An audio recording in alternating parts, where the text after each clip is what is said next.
format. I've been joined in studio by the Deputy Majority Leader and also the Member of Parliament for the Afenyo constituency. Joining me here is a private legal practitioner as well, lawyer Afenyo Markin, Alexander Kwame Afenyo Markin. That's his full name, by the way. So Omenje.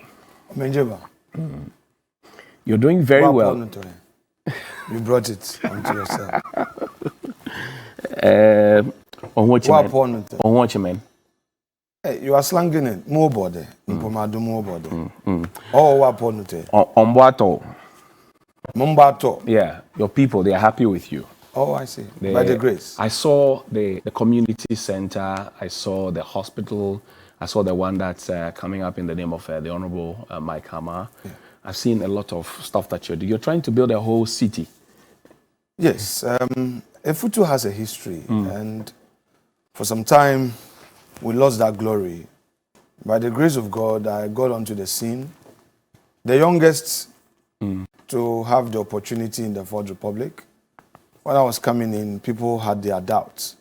But I had a clear vision.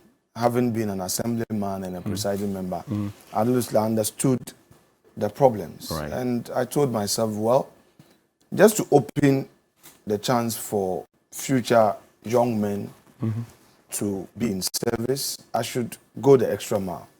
And by the grace of God, we've been trying.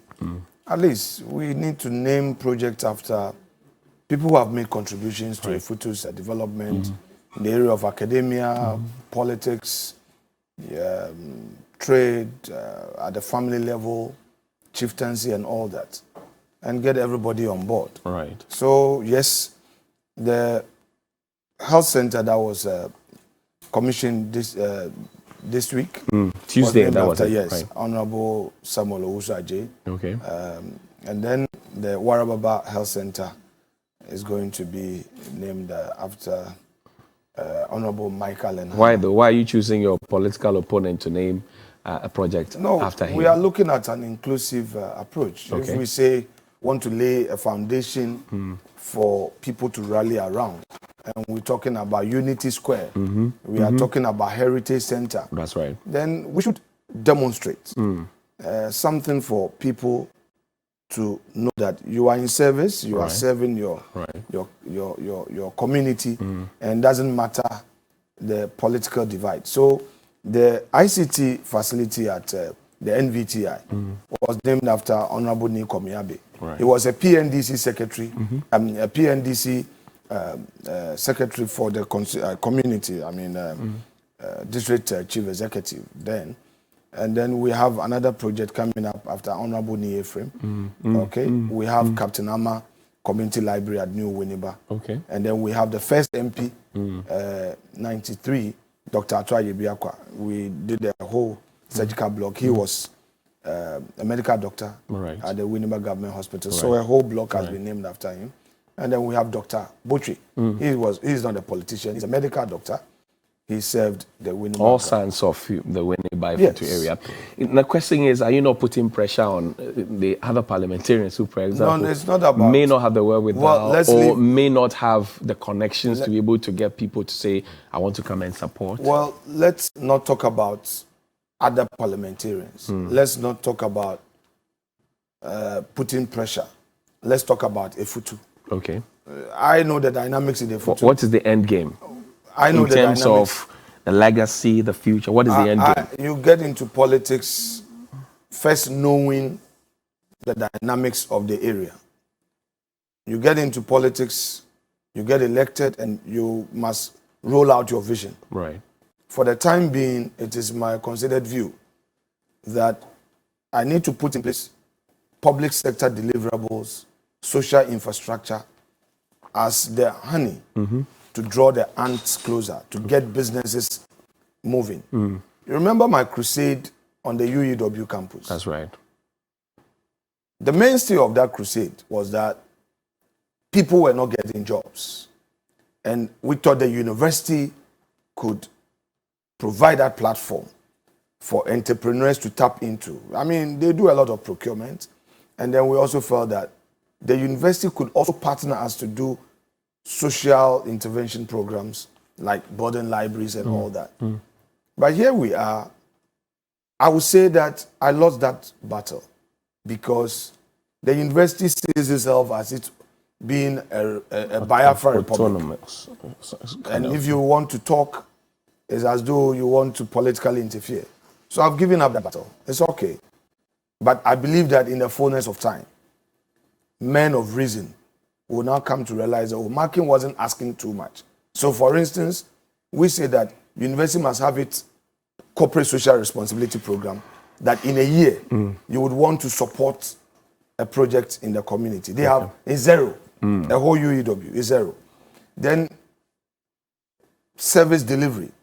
We were saying that, look, there must be local entrepreneurs who must be supported. Because as it is, if the students are not there, the town is empty.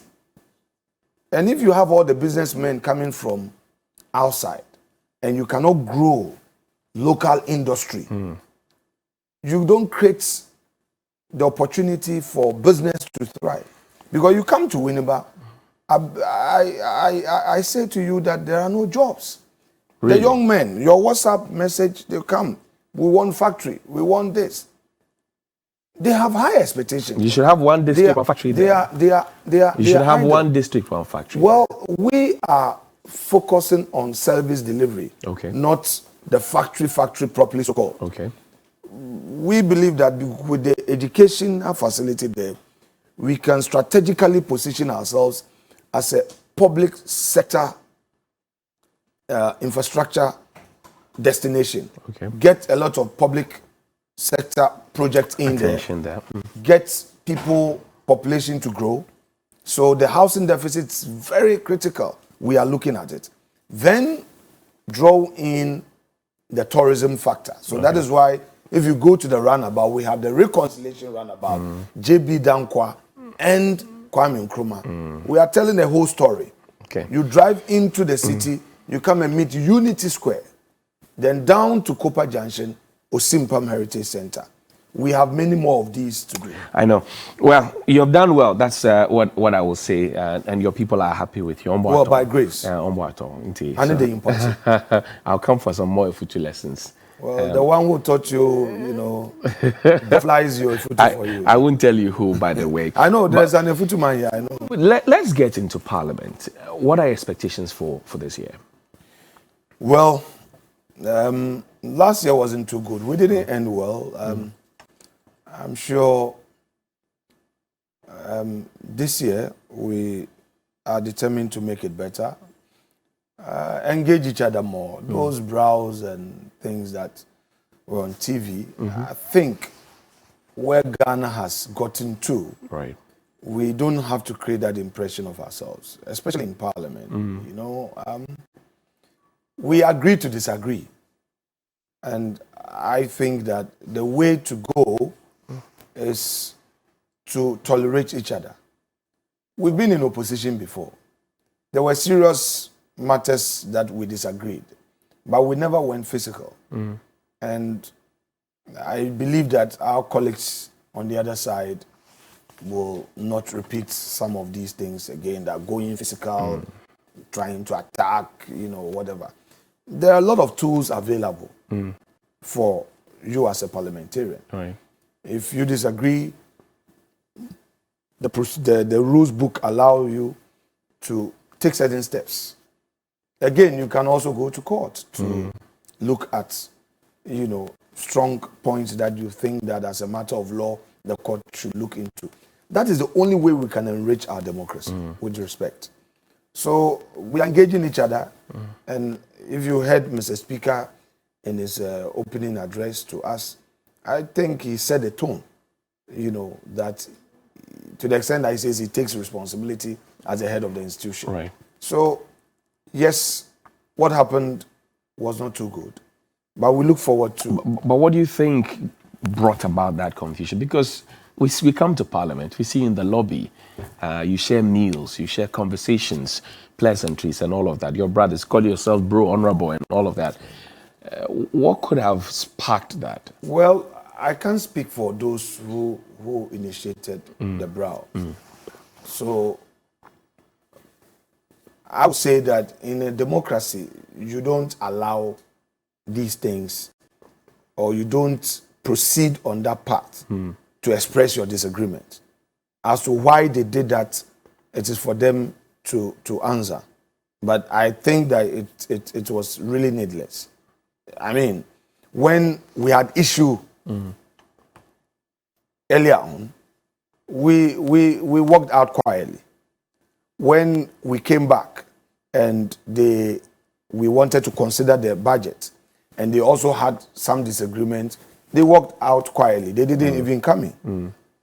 Now we're going to vote, and the Deputy Speaker had expressed a view that, look, to the extent that he remains a member of Parliament, and to the extent that the Constitution has not expressly prohibited him, he's going to exercise his right to vote. What does the standing order What I'm saying is that, yes, the standing order does not prohibit it supports him. The standing orders and the Constitution. That's why even that day, when my respected learned colleague, Dr. Yeni, argued solely on the standing orders, I stood up and expressed surprise that for the first time in the jurisprudence of the House, I'm hearing a respected learned colleague talking about standing orders and abandoning the Constitution. But Parliament is the master of its own rules. Well, our rules are subservient to the Constitution. The Constitution takes precedence. That's right. But that notwithstanding, I again submit that even the standing orders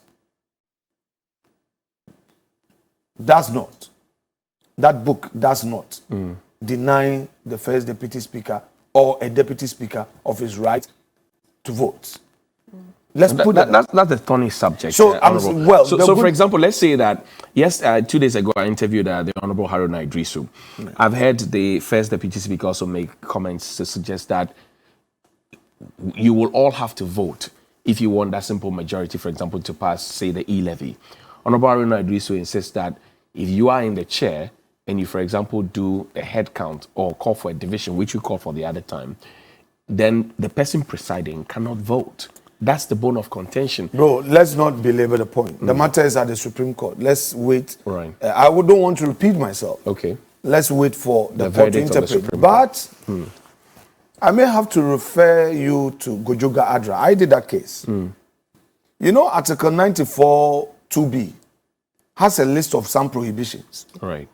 So if you are a member of the Judicial Service, you are with Customs, you are with the Ministry of Education, etc., you are not to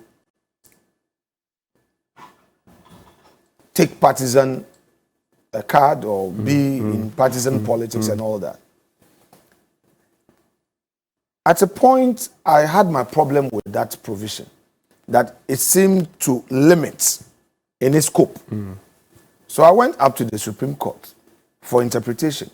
And my contention was that, look, other public sector, other public servants should be included. Because, for instance, if you look at Ghana Education Service and Ministry of Education, these officers are one and the same in real terms.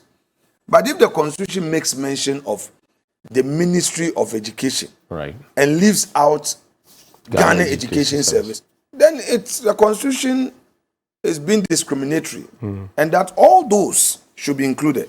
And also, if you go to the Ministry of Roads and Highways, they have been prohibited. But if you work at Ghana Highway Authority, you are allowed to have a partisan card. The Supreme Court unanimous decision through my Lord Bafuboni disagreed with me and said if the Constitution had intended to prohibit those other public servants, it would have said so. Right. And the next day, the Ghanaian Times was Afenyo Markin dismissed, banner headline. I'm saying that we went through all of these. And Honorable Dr. Ayeni disagreed with me. He was a Deputy Attorney General. We argued in court and I lost that case. With that precedence in mind, I now get surprised that for partisan purpose, somebody who argued against me will now change position. Because, you see, the mainstay of their You want the contention, principles to apply. obviously, what has changed? The mainstay of the argument is that, look, the Constitution prohibits, Mr. Speaker. And that to them, to the extent that that prohibition is there, it applies mutatis mutandis to the Deputy Speaker. And I say no. On the basis of the principle in Kojoka Adra, once the Constitution did not expressly mention them, you cannot add them. That is what I see. the judges told us. We're told that the Speaker is due for medical review. It will go on the 29th. He will not be in, obviously, when it had been intended for the e-levy to be laid, the bill to be laid. What do you see? Frankly, I am not aware. I'm in leadership. Okay. The majority controls government business. The majority leadership is in charge of government business. I believe that travel arrangement of Mr. Speaker would be made known to us. I don't know. Okay. This morning, I had an engagement with my boss before coming here. Okay. He doesn't appear to officially have knowledge of this. But I believe whatever arrangement Mr. Speaker has by way of medical review or whatever, he would brief us. And then we would know what to do as a house. But for now, I am unaware of that. Mr. Joseph Wusu, First Deputy Speaker, seems to not, in his own words, he cannot trust the Speaker to help in the delivery of government's agenda. You are, as majority, in charge of government business. But he says the way the Speaker is conducting himself, he cannot trust. You know, and all of you must vote and all of that. See, what are your own? Should I play the video? Should I play the video? I mean, you see, a political statement must be understood in its context. Okay. All right. When a deputy speaker among his peers says that, look, we have a number 138. Trust in that context must not be construed in the negative sense. Okay. Because I was there. Help me, right? Yeah, sure. You see, when somebody says that, you cannot trust somebody to be doing your bidding for you, that you have government business. Colleagues, try and be present in the chamber and let's do government business. Instead of perhaps thinking that somebody else will facilitate it for you. Simplicity. Don't. So that was the context. I'm saying that, yes. Don't read meaning outside of this. I was there. That basically was his contention. He did not mean that Mr. Speaker is not trustworthy or that Mr. Speaker... After all, Mr. Speaker has no role to play in terms of the voting on the House floor. All right? So the language used, that phraseology, must not be misconstrued. He was using it in context that you cannot trust Speaker to do government business. No, that's exactly the point he was making. And that come in your numbers. If you are there and you are voting, then you are there and you are voting. But that will be tough given the fact that you have 7 MPs who are also 7 ministers of state. The president wants them to do more. Yes, I agree. So that is why his point must be understood in the context as I put it. Okay. So who would have to arrange? If you control government business, you determine when a particular matter must be, decided. Tabled, right. So then we take a decision and use the inner workings of the House to determine it. So I think that's about it. Consensus building has become topical.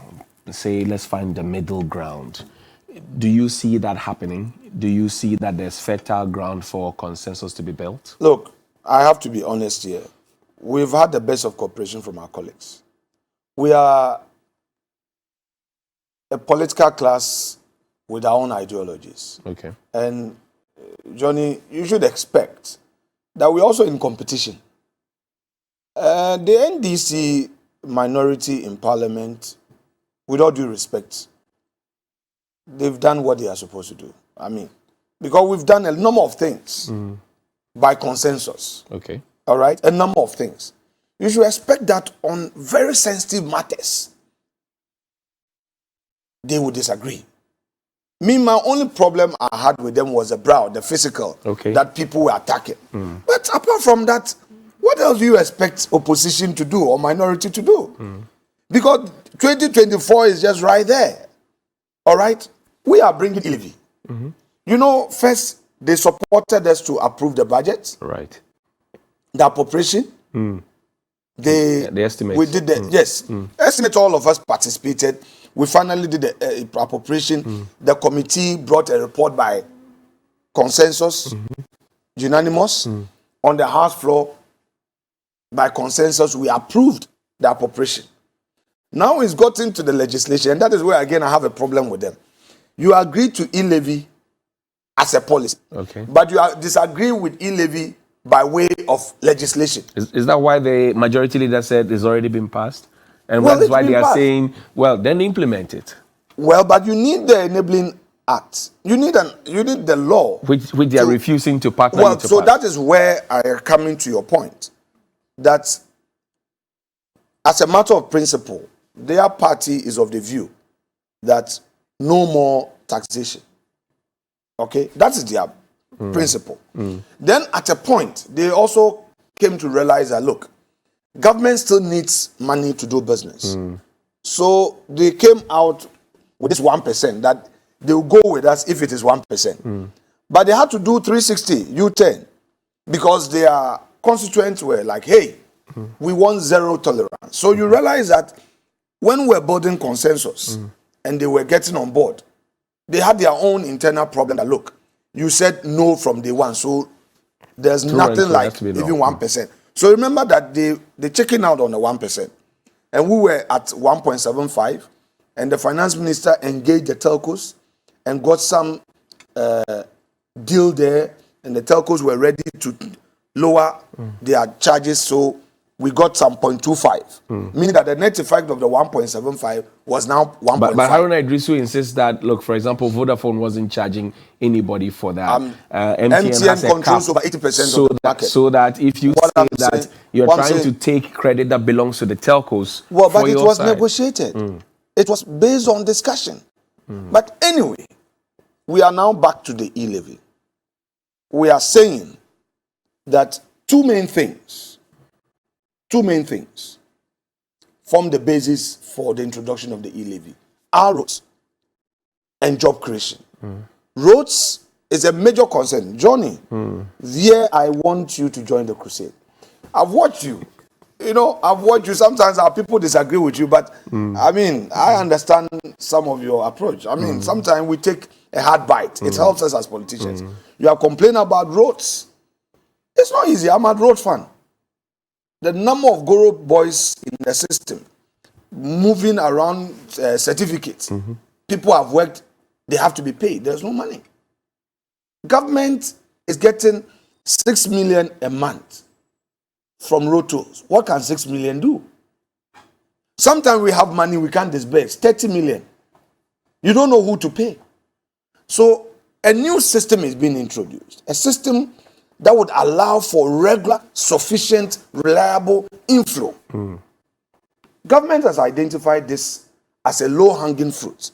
That, look, let's all tap into it and see how we can use the revenue thereof to solve the road. But the general masses of the people, Johnny, I need to finish. This is too hard. Johnny, I need to finish. Sorry about that. Two, the many youth who are crying. If I open my WhatsApp, many youths who are asking for jobs. NAPCO. Now, we need to create an entrepreneurial environment to allow for those who want to do their private business to go in there. How many can walk into the banks and get loans? In advanced democracies where industrialization is key, they support businesses with grants. When you are having a factory and you are paying 30%, somebody is getting 1%. So government is saying that, look, this you start. We want to now support the youth from the district to the region to the national level. Make conscious effort to create a new crop of entrepreneurs. Somebody needs 50,000. Somebody needs 40,000. And these young men, they have a lot of ideas. Now the issue is the trusts.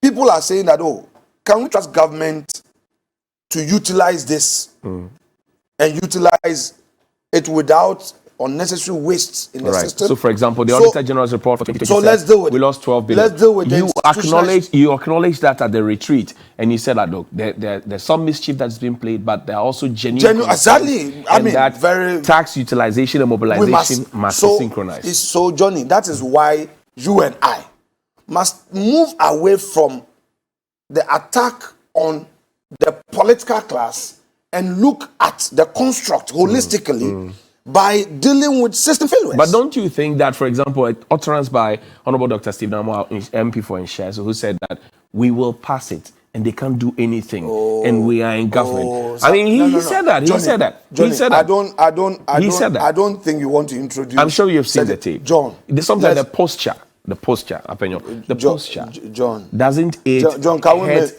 progress? We are making progress. I'm asking you, the posture, does it not, for example, railroad this good process you're asking for? And I thought you made very solid points at the retreat that, yes, there may be mischief, but there are critical points that have been raised that we need to look at, and we need to harmonize tax mobilization utilization. Then you leave the retreat, and he makes that statement against what majority of Ghanaians say we are not too happy about. I don't want to play the tape because you may not be too excited about it. You know, when you want to follow politicians and their communication, you must always appreciate the context. So sometimes if you don't contextualize and you take it out of context, it could create problems. But that notwithstanding. It was very clear. I'm saying that notwithstanding. It was clear. Johnny, you want to divert. No, I want your opinion on that. You want to divert. No, I want your opinion on that matter. On what? On Honorable Stephen Amoa's stance. John, the Baptist, right? The Baptist, all right? You're patronizing me. Okay, sure. John, this morning, I'm here as a deputy leader. Right. And what is your position? To say that the e-levy is a necessary levy to solve two major problems. And government should be trusted by way of how these funds will be applied. Listen, when we were in opposition, when we didn't know about e-levy, we said certain things as a party in opposition. That's right. With things our friends in government were like, you are in opposition, you don't know. So these are mere political talk. What were some of these? One was free SHS. Two was one district, one factory. Three, party for food and jobs. Let me limit myself to these three for the time being. Right. Now, when we got power in 2016, 2017, government did not delay in the implementation of the free SHS. Right. Even so, there were a lot of taxes that government had to simply forfeit. NDC had introduced some taxes, some levies. Government, if you look at the 2017-2018 budget, there were a lot of taxes that government had to forgo. Say, look, we can't do this. To the extent that our friends in the NDC were even telling us, hey, if you take away all these taxes, how would you govern? You remember? I remember. Right. Good. Fairness. You are a fair man. Good man. Handsome. Done well. Now. You're patronizing. No, I'm not. But we are having a healthy conversation. I understand. When it's good, you say it. When it's bad, you say it. I understand. But your emphasis when it's good is low. So I just wanted you to echo that. I just said the good things you do in your constituency. Well, that's not Afenyo Markin. We're talking about the government. So, Johnny, the point is that even the point of taking away the nursing training allowance, teacher training allowance, we criticize our colleagues. Right. They say, no, there was no money in the kitty. So President Mahama said, look, he needed to allow them to pay for themselves. Let's come to electricity and water. This is a fact. Ghanaians were asking for reduction. President Mahama said, no, it's difficult. The production cost was high. Now we came in without introducing any new tax. We reduced electricity tariffs. domestic 17% plus, industrial up to 32%. The facts are there, the records are there. We didn't introduce tax to do this. Now, fast forward. Government was making gains. Then COVID came in. When COVID came in, all your sources of inflow are getting affected. So you are in a tight corner. In the heat of this COVID, you're also supposed to provide social services. So like you introduce free water, the very people who are the lowest ebb of fortune's wheel need your support. So what do you do? But we are paying for those. I'm coming to the point. We borrowed for I those. agree. I'm making a point. Even borrowing has become expensive.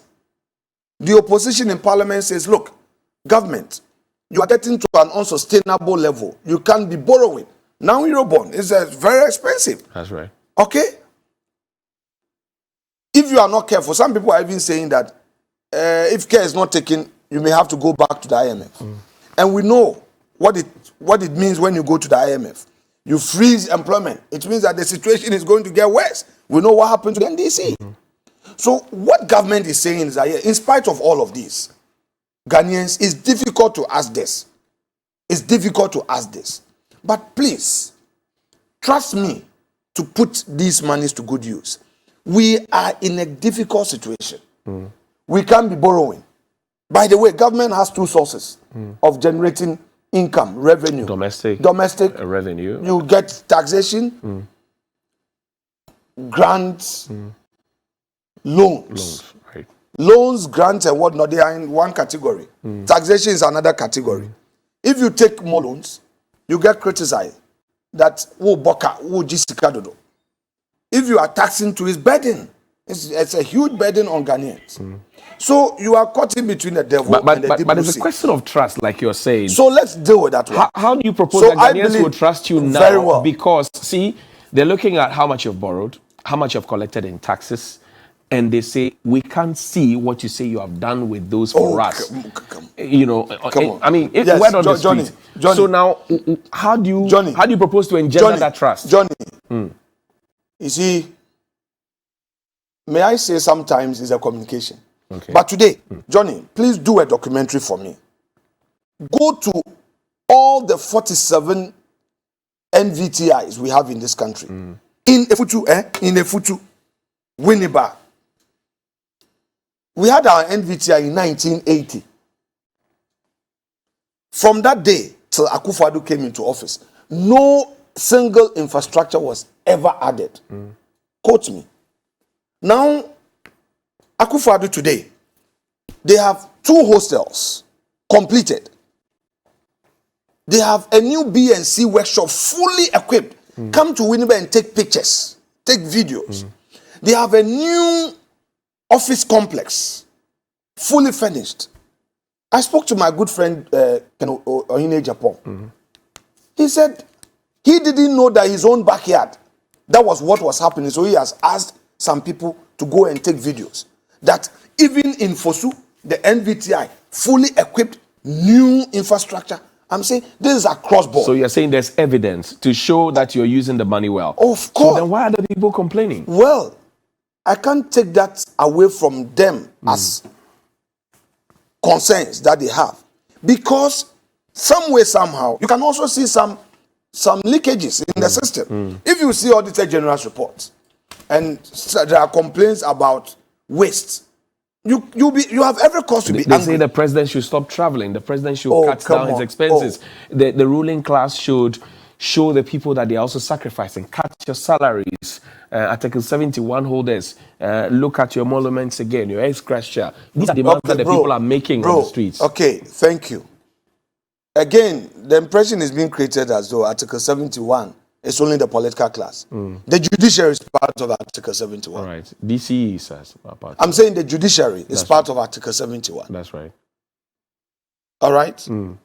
So, Council of State, they're part of it. no, so you see, let's help situate the construct right.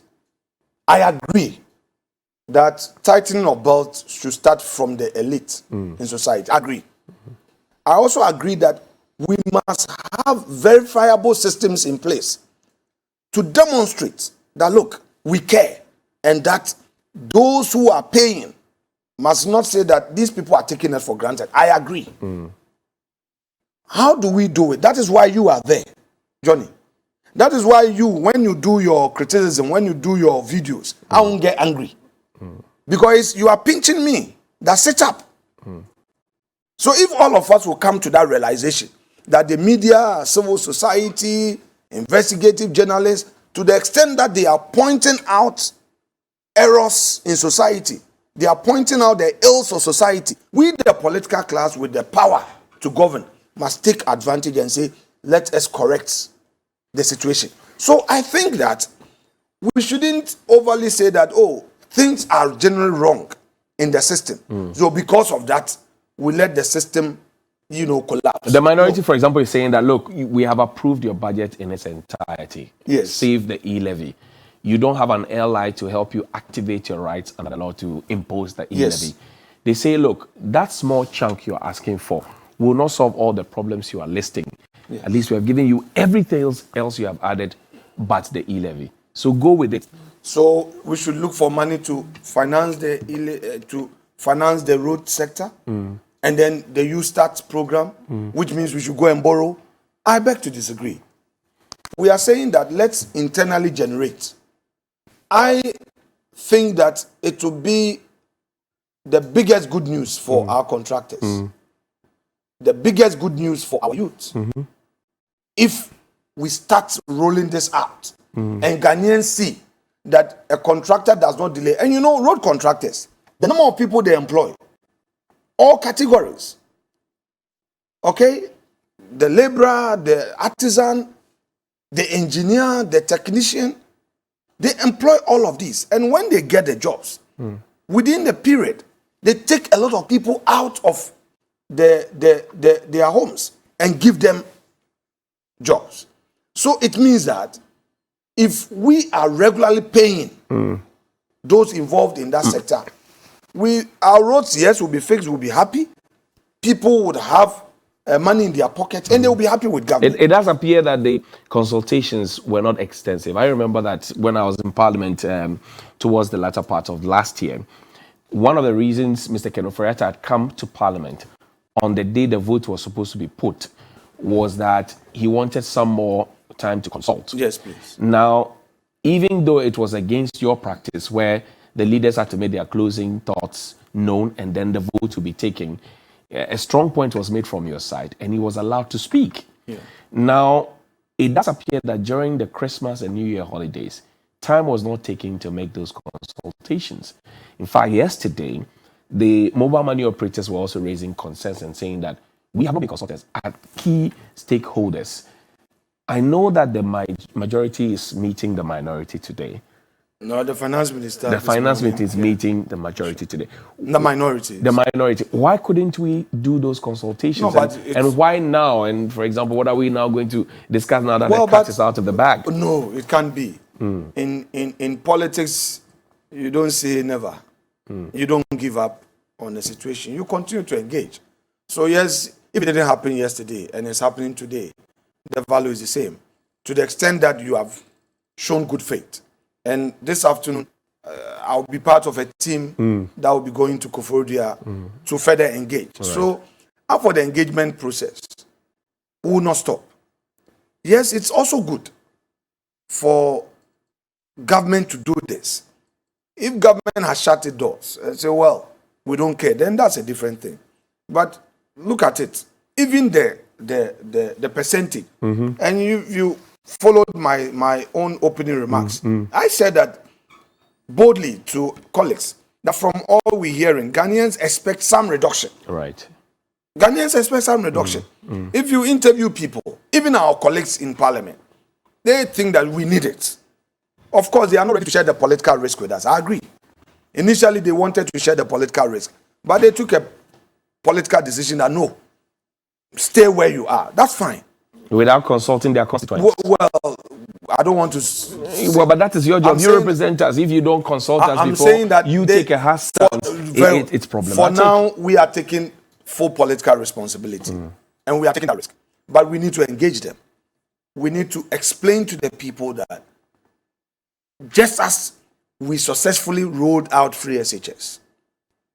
Just as we didn't impose additional taxation to do free SHS. We are telling you that this levy is a necessary levy to help us out of the situation we find ourselves. I see. Let's listen to Dr. Baumia quickly on what his thoughts were on taxing savings, for example. Take a listen. Savings. There was a 1% imposition on savings, which was later withdrawn. Investments, on yes. investments, which was later. I mean, even to think about it was well, it's been suspended. Yeah, well, it's been suspended. I mean, but even to think about it. Oh, it's now abolished, is it? Okay, good. Yeah, but even to think about it, it doesn't. It just questions who are making these policies. I mean, But isn't it just another way? Another way of raising revenue. Well, yes, but when you because- become desperate, this is what happens. That when you've mismanaged the economy into this hole, then anything sounds great to you because you don't have any option. You see what I mean? And this is the problem, that that anything that is taxable, that can feasibly be taxed, they are trying to impose taxes on it, increasing withholding, taxes on withholding, and so on. All of this are That's Vice President Dr. Baumia when he was a running mate for Nana Danko Akufo-Addo. Thanks to Joy FM for that video. So, is the government desperate now? These were the words of Vice President Baumia.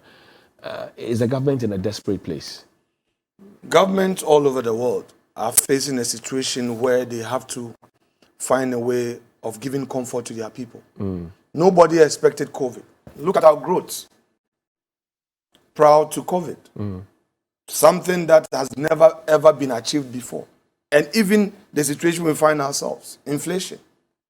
When things were okay, we saw what others could do.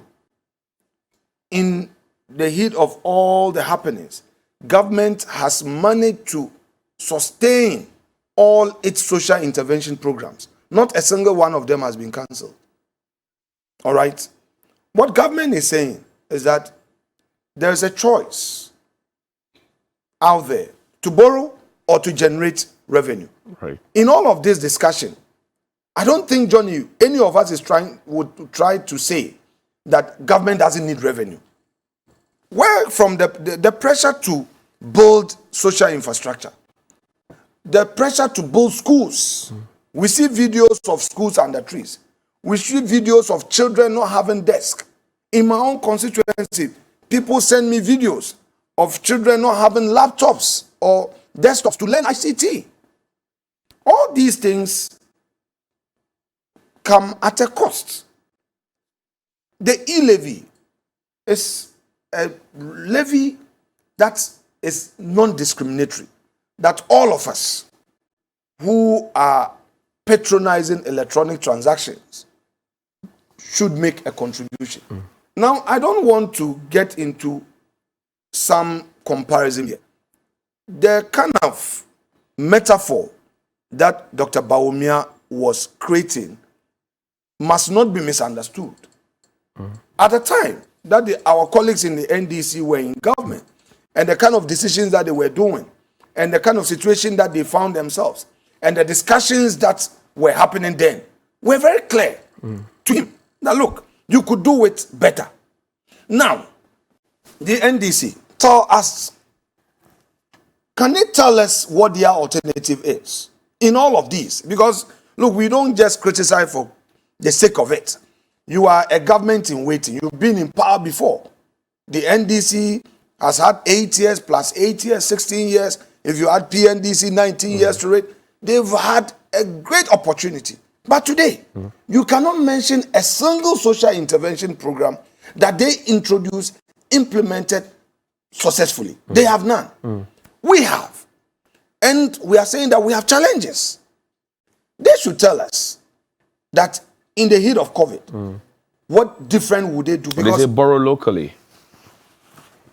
ISE has endorsed that point. So you'll be crowding out. Borrow locally. Oh, you'll be crowding out the private sector. Borrow locally to do what? So if you are borrowing, well, my simple understanding is that so you go for T-bills. You know what that means? Ghanaians will now give their money to government. And government would pay a high price for it.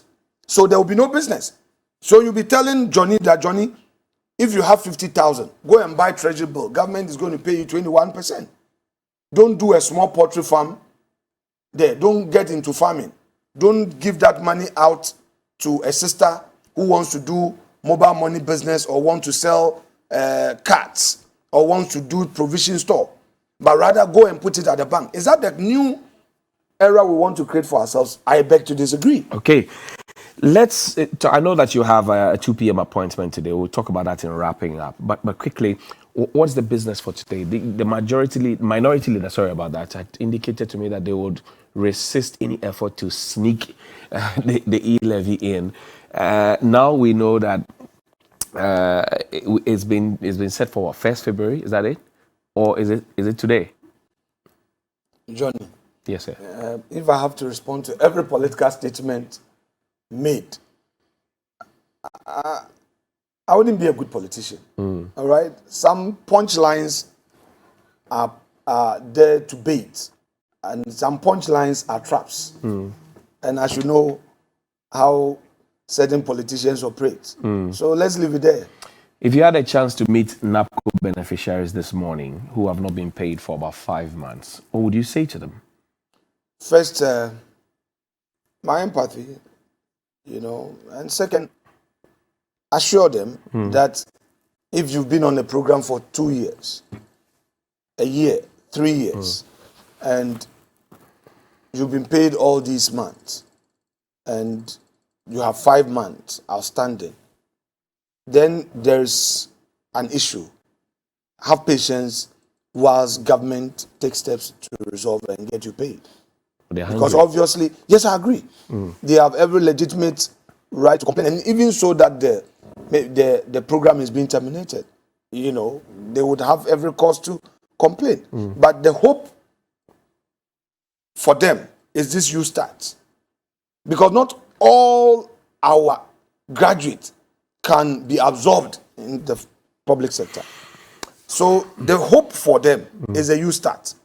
This e-levy that is coming up is going to create a new platform of opportunity for many of them who have their own initiatives to do their own business. So let's all collectively support it. But I believe that government has heard them, and if they are not talking about 1 year allowance in arrears, they are not talking about 6 months, and they are talking about 5 months, obviously it will be worked on and they will be paid. Is Ghana broke? Well, COVID came unannounced. The world over, governments have had serious challenges with their finances. Ghana is no exception. Mighty America has serious challenges. Mighty UK. The European Union is lucky because they are pulling resources here and there. They are trying to support those who have challenges. But is Ghana broke? The whole world is in peril. Businesses have gone down. If almost 6 months, there were a lot of travel restrictions, businesses shut down. And even now, there are travel restrictions. Is Ghana broke? And such a situation does not create wealth. Then Ghana is broke. I am saying that the situation we find ourselves all over the world. No nation can boast of being wealthy Is Ghana or getting richer. Is Ghana broke? I have answered you. Your answer was a sentence. Is Ghana broke? The question is, in the midst of COVID, can any nation have sufficient resources to develop? Do you agree with Our businesses? Fitch's rating of the economy as B minus? I have not heard of Fitch rating. You have not heard of I Fitch have not. rating? You are at all. telling me. But if they have their own rating, it is their own perception about what they see. Okay. And I can't take that away from them. Corruption perception index. You've seen that. My We are brother. stuck. They say we are stuck. My brother, I won't come and sit here and pretend on certain realities. We have a general problem, institutional problems in the country. Any serious democracy should expect it.